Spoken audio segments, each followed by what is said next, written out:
BJP के राम नाम पर ममता ने कर दिया ऐलान। 22 जनवरी के लिए बनाया खास प्लान, दिया खुला चैलेंज। दीदी ने निकाली भगवा खेमे की काट। प्राण प्रतिष्ठा पर चला सद्भावना का दाव, तिल मिला उठा भगवा खेमा।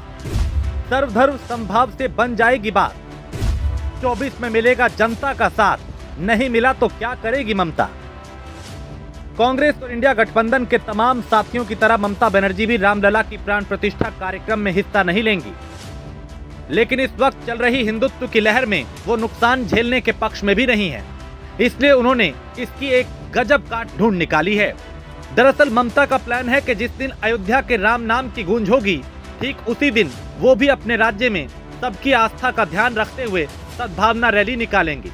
अब इस रैली का असर क्या होगा ये तो वक्त ही बताएगा, लेकिन इस पर आया भगवा खेमे का रिएक्शन बहुत कुछ बयां कर रहा है। लेकिन आपको हम उस रिएक्शन की तरफ ले चलें, उससे पहले ममता का क्या कहना है ये सुन लीजिए।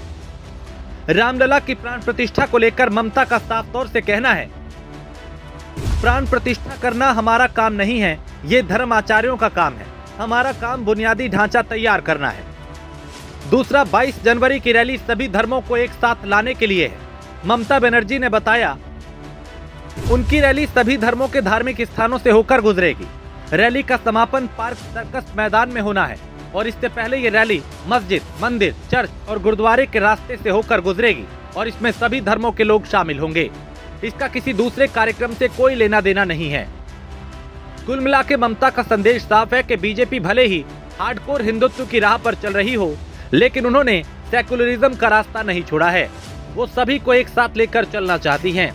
शायद यही वजह है कि बीजेपी इसे लेकर आक्रामक हो गई है।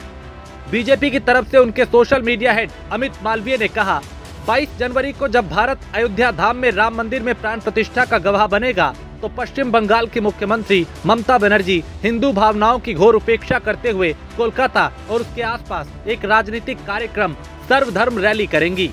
ये उस दिन सांप्रदायिक टकराव के लिए जमीन तैयार करने के अलावा और कुछ नहीं है, जब हिंदू उपवास करेंगे, अनुष्ठान करेंगे और मंदिरों का दौरा करेंगे। इतना ही नहीं, अमित मालवीय ने तो उस दिन किसी अप्रिय घटना के लिए ममता बनर्जी को अभी से जिम्मेदार बता डाला, यानी माहौल को अभी से सांप्रदायिक रंग में सराबोर करने की पूरी कोशिश की जा रही है। वैसे इसके लिए सीधा सीधा आरोप तो ये किसी पर भी नहीं लगाया जा सकता, लेकिन कोई एक दूसरे से कम भी नहीं कहा जा सकता। हालांकि ममता का तीर निशाने पर लगा है, ये बीजेपी की तिलमिलाहट से साफ पता लग रहा है। अन्यथा कोई भी नेता 22 तारीख को कुछ भी करे, इससे क्या ही फर्क पड़ता है। राम मंदिर के कार्यक्रम में शामिल नहीं होना कोई पाप तो नहीं है।